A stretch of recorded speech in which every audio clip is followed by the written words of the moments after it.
I'm sorry, but you say that you believe in self-determination and that this lovely idea of let everybody decide for themselves. Yet, in Vietnam, in 1954, you refused to sign the Geneva Convention. You refused to allow independent elections in Vietnam. You forced the Diem regime onto the Vietnamese people. It was hated by the Vietnamese people. It put 6 million in forced prison camps. This was your puppet regime, and you supported it.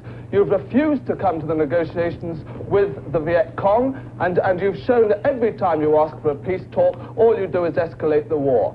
This is only one example of Vietnam. You've got the example of the CIA overthrowing the Jagan government. You've got the example of it giving £104 million aid, military aid, to Greece.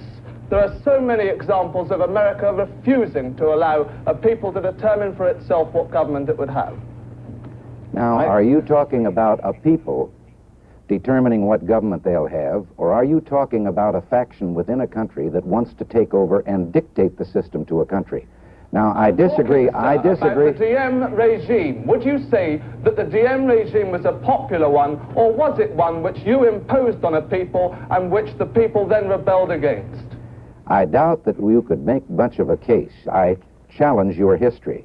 In 1954, there was the history of the Diem regime, sir. I do, because there was a referendum taken in 1954 in which 90% of the people voted in a referendum for Diem to take the position that he took. He was subsequently endorsed in 2 other elections a few years apart, in which they elected both a General Assembly for his government that was preponderantly pro-Diem.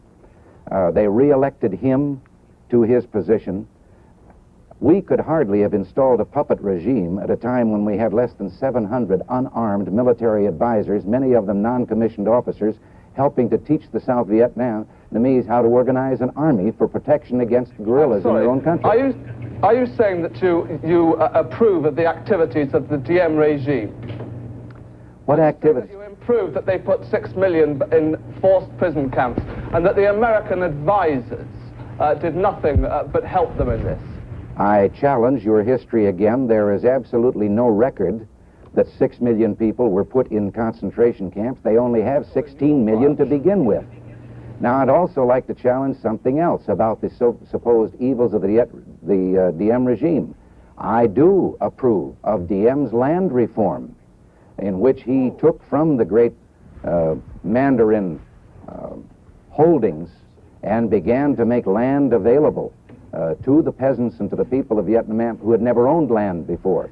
But also, I would like to call to your attention that a team from the United Nations was sent to Saigon, to Vietnam, to investigate the charges made against the Diem regime.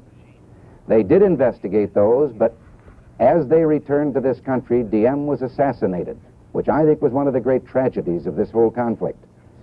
And the United Nations report, which they declined to make official because they thought, why bring anything up now that he's been killed, has, on the other hand, been published.